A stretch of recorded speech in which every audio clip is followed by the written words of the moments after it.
A note on the downward, the downward path to wisdom. Story by the wonderful Katherine Porter, winner of the Pulitzer Prize for her short stories, and deservedly so. This is also an excellent narrative about a 4-year-old boy called Stephen. He is in trouble. He has a childhood with issues. His parents fight. His father is even aggressive and violent with his wife, Stephen's mother, pushing her at the beginning of the story. And Stephen says at one point, "I hate him," or if I'm exaggerating, anyway, he doesn't like him. When asked, "I don't like Papa." So he has to go and live with grandmother, but there's also an uncle who plays with him. He even gives him balloons at one point, something he would regret, but still, there are some very sensitive, tender, exceptional, emotional moments in the book. One is when he goes to school and we see this innocent young man, boy, who learns that he's called Stephen because he thought he's called boy. Sees and he's marveled, he's enchanted by the kids of his own age. He was surrounded by grandma, pa, and by the way, this is also funny. He refers to mom and pop in just one word. Mama and papa. It's when in the written text it's a single word connected. That's how he sees them, even if, as aforementioned, he doesn't like his father, who is violent with the mother. So, knowing where the balloons are, he's going to the box, steps on a chair, reaches out with a hand, takes the box, and gets quite a number of balloons. And a good, sensitive, kind, generous boy, he shares them with colleagues, and he becomes instantly their friend.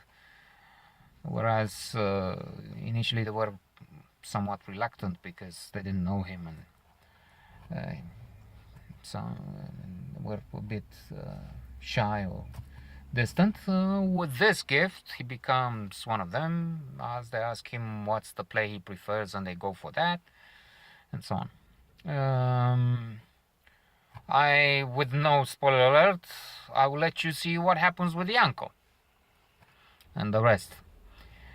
Then there's another thing. He gets close to, so young, to Frances, a girl of his own age, and they sit by his house and they become friendly with each other. Not much more than that, of course, 4 years old. And as they chat there, the girl is thirsty. Indeed, it's very warm. It's I don't know if a heat wave, but it's really hot. So now Stephen is in trouble because he thinks, why did I use that penny for gum, or I don't know what he bought, sweets, whatever, because I have no money now in my pocket, and to buy her the drink she wanted, it wasn't Coke. I don't know what she said. I can't, he thinks. So what do I do? Stuck. Well, he isn't, because he's a smart boy and he comes up with a plan. So he says, I tell you what, we'll have lemonade.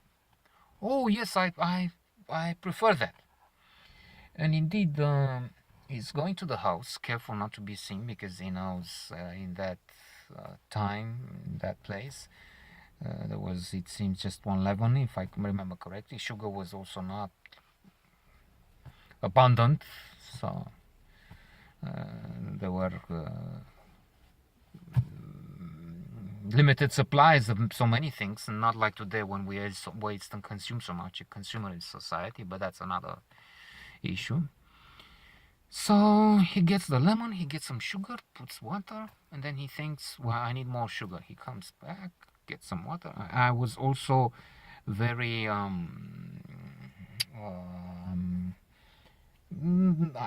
don't know if scared is the word, but worried for him, and also admiring.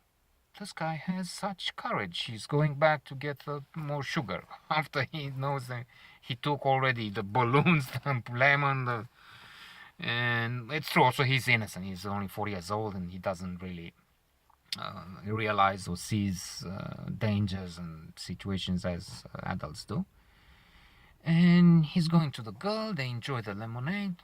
Again, he proves he's very smart. He says, I tell you what, let's go there behind those bushes there, because it will be